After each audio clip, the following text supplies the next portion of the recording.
मैं हूं आपके साथ श्रुति श्रीवास्तव और आप देख रहे हैं हमारे खास शो चुनावी चौपाल में आपका बहुत बहुत स्वागत है। विधानसभा चुनाव से पहले न्यूज 18 राजस्थान की टीम 200 सीटों में पहुंच चुकी है और वोटर्स का मन टटोल रही है। जनता के बीच जाकर हम उनकी समस्याओं और स्थानीय मुद्दों के बारे में पता लगा रहे हैं। तो चुनावी चौपाल में आज देखिए हनुमानगढ़ विधानसभा क्षेत्र का सियासी माहौल संवाददाता राजू रामगढ़िया के साथ।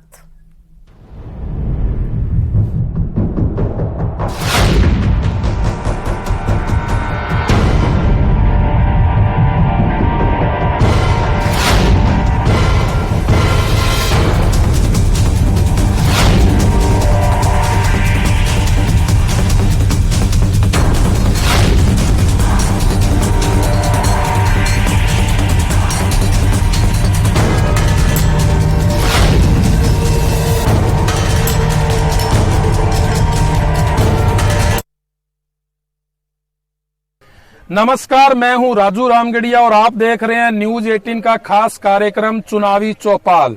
चुनावी चौपाल आज पहुंची है हनुमानगढ़ विधानसभा में और इस समय आप देख सकते हैं कि हमारे साथ मौजूद है हनुमानगढ़ विधानसभा क्षेत्र के नागरिक।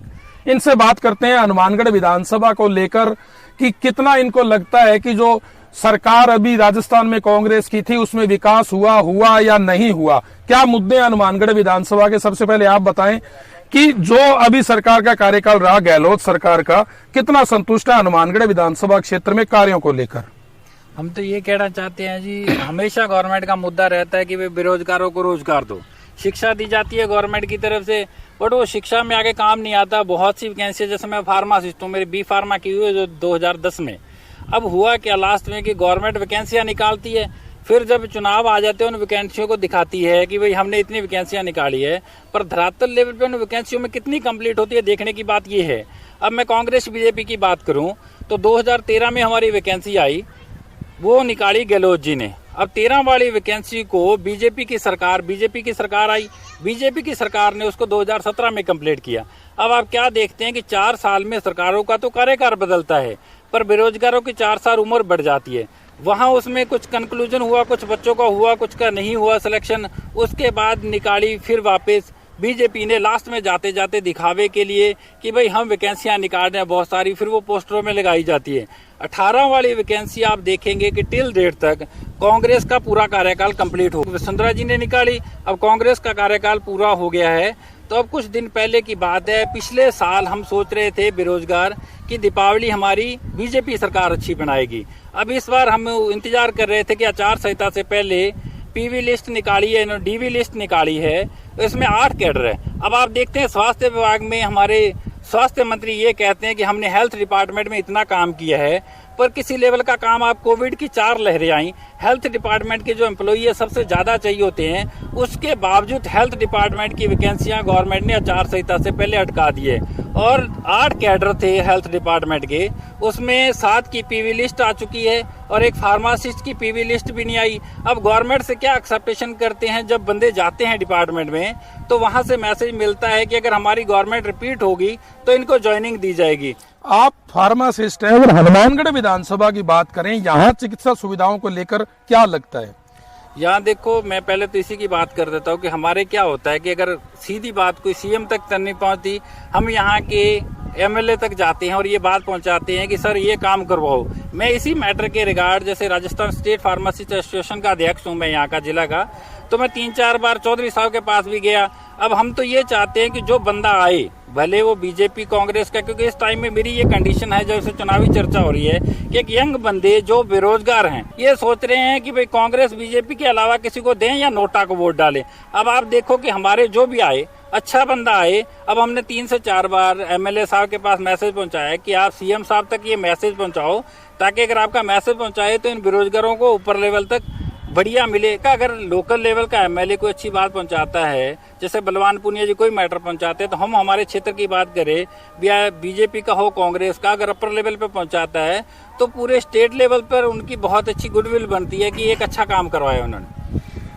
इन्होंने चिकित्सा की बात की है, आप कितना संतुष्ट हैं? जो सरकार अभी राजस्थान में कांग्रेस की थी, हनुमानगढ़ में विकास हुआ या नहीं हुआ? जीरो है जी, जीरो विकास। किस तरह से? पानी की व्यवस्था ले लो, पानी की व्यवस्था नहीं है कोई भी, मीठे पानी की। जो पानी आ रहा है वो पानी ट्यूबवेल का आ रहा है, खारा पानी आ रहा है, ये सभी गोड्डे खराब हो रहे हैं और हो रहे हैं। वो आज तक सही नहीं हुआ। डॉक्टर साहब चालू की थी, वो बीच में पड़ी है अभी तक। इन्होंने बात पानी की ये मूलभूत सुविधाओं में आता है, चिकित्सा, शिक्षा, पेयजल, कितना संतुष्ट है? जीरो। किस तरह से? जो भाजपा सरकार ने जो हनुमानगढ़ में जो योजना ले थे, बिना पानी मोटर के चढ़े 3 मंजिली, उसमें कांग्रेस को आते ही उसे को रोक दिया गया। अब जीरो है, जैसे पानी खारा पानी आ रहा है गंदों में, कोई टाइम सर भी नहीं आ रहा।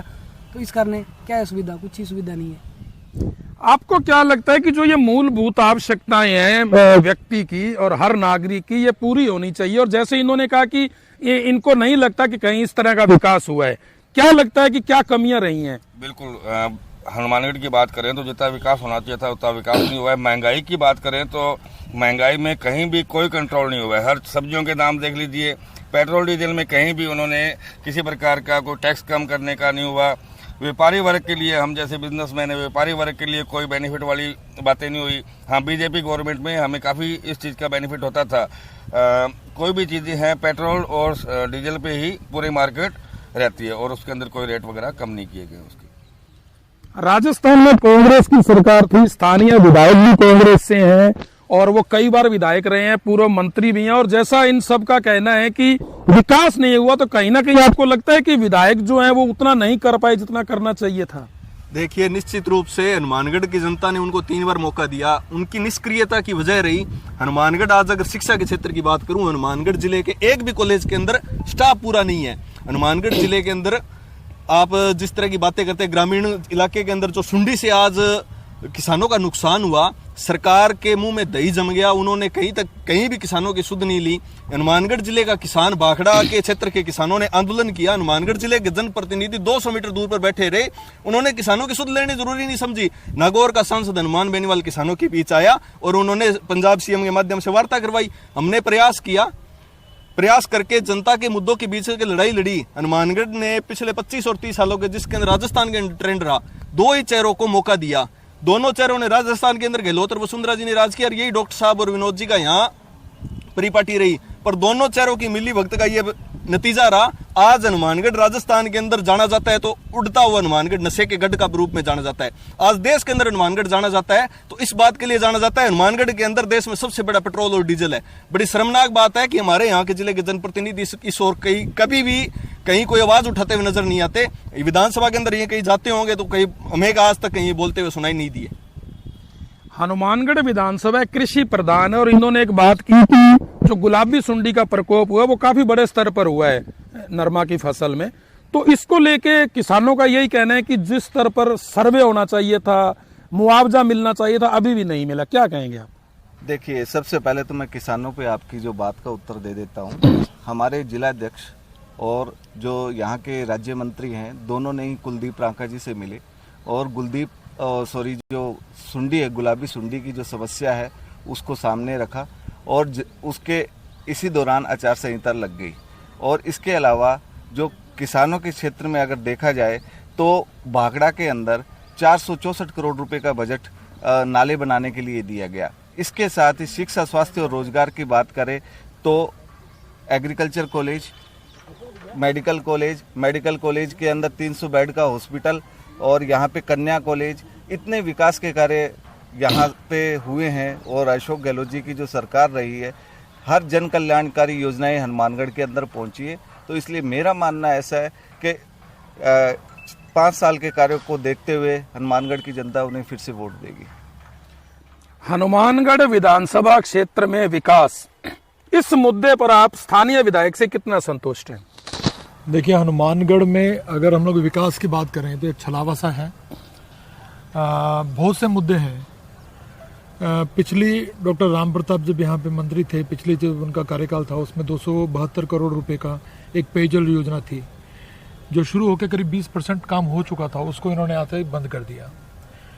अस्पताल था जो मेडिकल कॉलेज टाउन और जंक्शन के बीच में आता उससे टाउन का भी विकास होता, जंक्शन का भी विकास होता। इन्होंने उसको यहाँ से हटा के हनुमानगढ़ टाउन से करीबन 10 किलोमीटर दूर ले गए और उसके बाद एक आंदोलन चला। आंदोलन के अंदर इन्होंने वार्ता के बाद सहमति रखी कि इस अस्पताल को में 100 बेड और बढ़ेंगे और इसमें 100 करोड़ रुपए से इंफ्रास्ट्रक्चर की डेवलपमेंट होगी।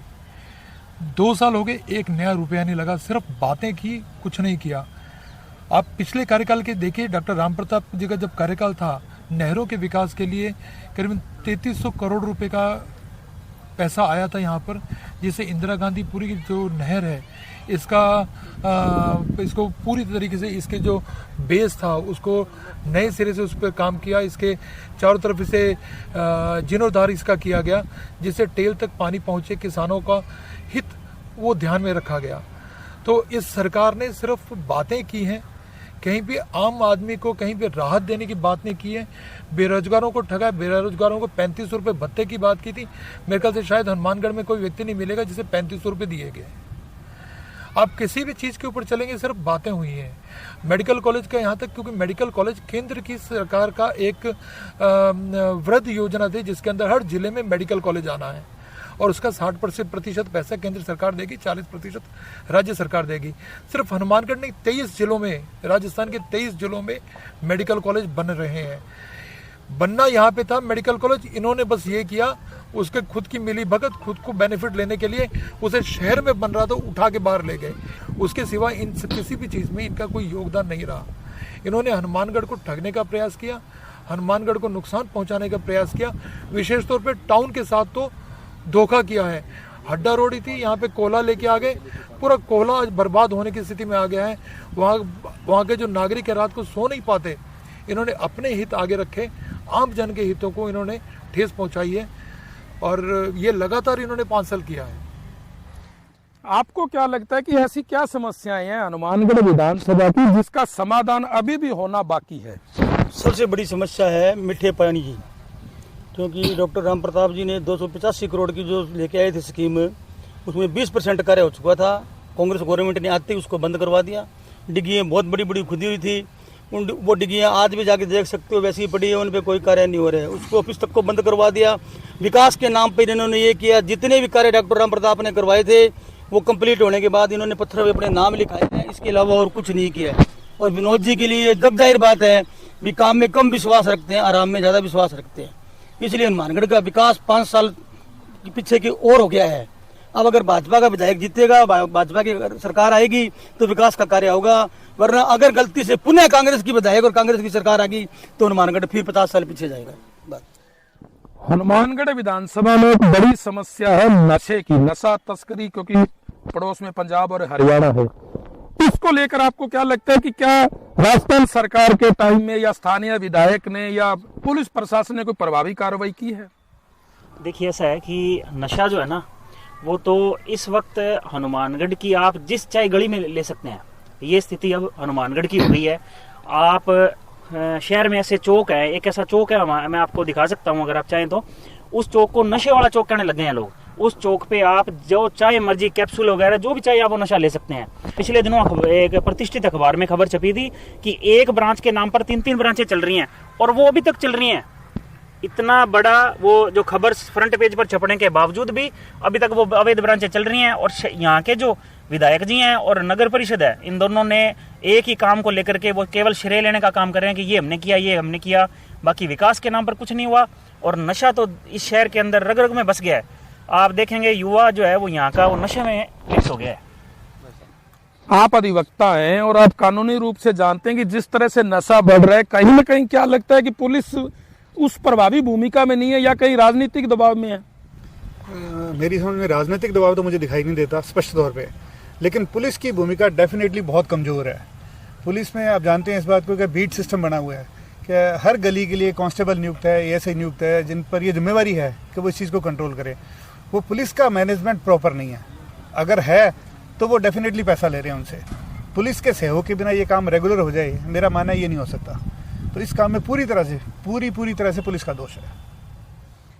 आपको क्या लगता है कि जो हनुमानगढ़ विधानसभा क्षेत्र में जो भी कांग्रेस की सरकार थी या कांग्रेस के विधायक थे, उनके कार्यकाल में कितना विकास हुआ और क्या ऐसे बड़े मुद्दे हनुमानगढ़ विधानसभा के जिसका समाधान जनता चाहती है कि जल्दी हो, ये सरकार का टाइम गया, अगली सरकार में हो?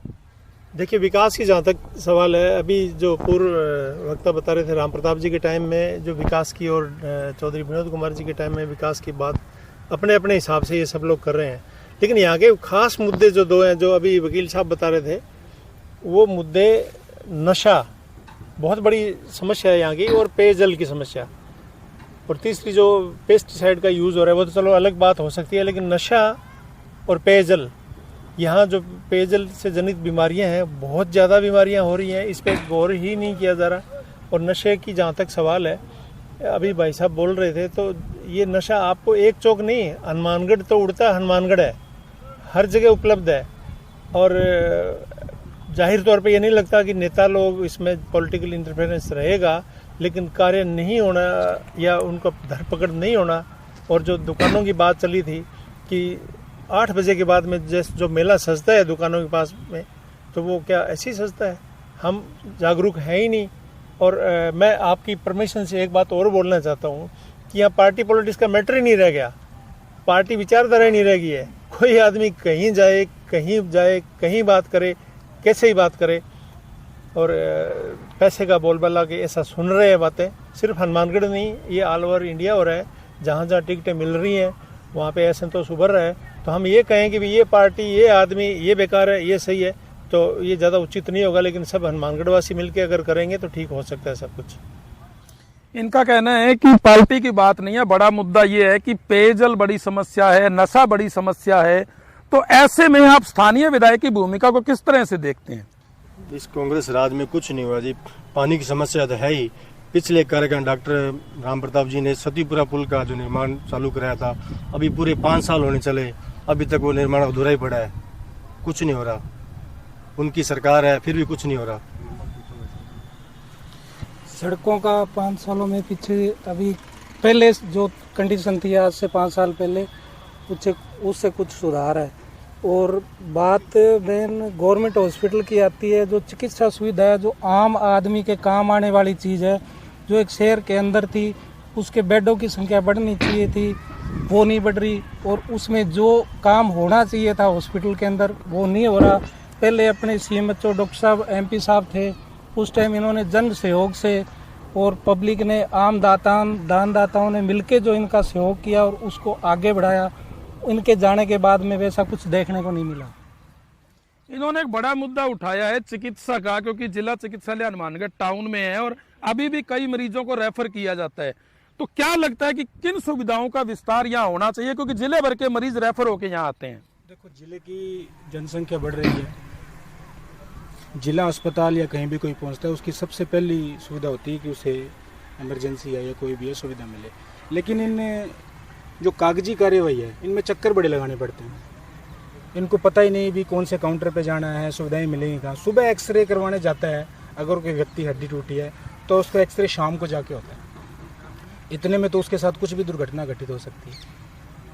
तो इन मूलभूत सुविधाएं, पानी है, किसानों की समस्या है, इनसे जब तक विकास नहीं होगा तो विकास सड़कों से तो माना नहीं जा सकता कि सड़कें बनेंगी। सबका साथ सबका विकास, तो सभी हर फील्ड में विकास होना चाहिए, किसी एक फील्ड से लेना देना नहीं कोई। चाहे शिक्षा है, चाहे चिकित्सा है, किसानों की समस्याएं हैं।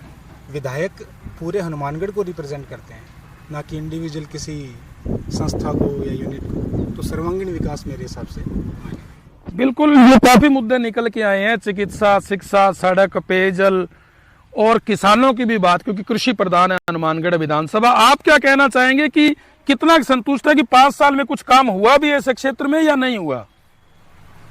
जो मूलभूत आवश्यकताएं हैं, सबसे पहली मूलभूत आवश्यकता होती है जैसे शिक्षा हो गई। तो शिक्षा की बात की जाए तो इन्होंने, गहलोत सरकार ने प्रचारित किया कि हमने Mahatma Gandhi English medium school खोले हैं। वो स्कूल नहीं खोले, उन्होंने क्या किया, वहाँ पर हिंदी मीडियम स्कूल का जो बोर्ड था वो हटाकर इंग्लिश मीडियम का बोर्ड लगा दिया गया। जैसे कोल्ला का उदाहरण देता हूँ सर, वहाँ पर जो गरीब बच्चे पढ़ते हैं उन सबको कहा गया कि आप यहाँ से TC लो और यहाँ से चले जाओ। तो उन्होंने कहा कि हमारे बच्चों का क्या कसूर है जी, गरीब बच्चे पढ़ते हैं हमारे। तो उन्होंने कहा नहीं, जो DAV स्कूल में या संस्कार में या सारे बच्चे पढ़ते हैं ना, उन बच्चों को इधर शिफ्ट करना है ताकि उनकी फीस बच सके। तो उन्होंने कहा वो तो फीस भर ही सकते हैं, उनकी फीस बचाने के चक्कर में हमारे बच्चों का नुकसान क्यों कर रहे हो। दूसरी बात की जाए रोजगार की, तो रोजगार में जैसे भाई साहब ने सबसे पहले बताया कि एक वैकेंसी थी फार्मासिस्ट की, 2018 में निकाली थी वसुंधरा जी ने। वो वैकेंसी आज तक भी सिरे नहीं चढ़ी है, 5 साल हो गए हैं और आज भी वो वैकेंसी अभी भी कागजों में ही चल रही है कि उसको पूरा कैसे करना है। रखा था कि मैं 5 साल के बाद में तो क्या कि आदमी की एज ओवर एज हो जाती है, बहुत सारे लोग हैं जो ओवर एज हो जाएंगे। अब वो वैकेंसी नहीं निकलेगी तो आदमी रोजगार का क्या करेगा। रोजगार के मुद्दे पे फेल है। शिक्षा के बात की जाए तो इंग्लिश मीडियम का नाम हिंदी मीडियम में किया गया। सेकंड, जितने भी स्कूल आप देखो उठा के, किसी भी स्कूल में पूरा स्टाफ नहीं है। तीसरी मूलभूत आवश्यकता होती है पानी। तो पानी की बात की जाए तो आज जो हमारे को पानी मिल रहा है वो पानी शुद्ध नहीं मिल रहा है, बिल्कुल अशुद्ध पानी मिल रहा है।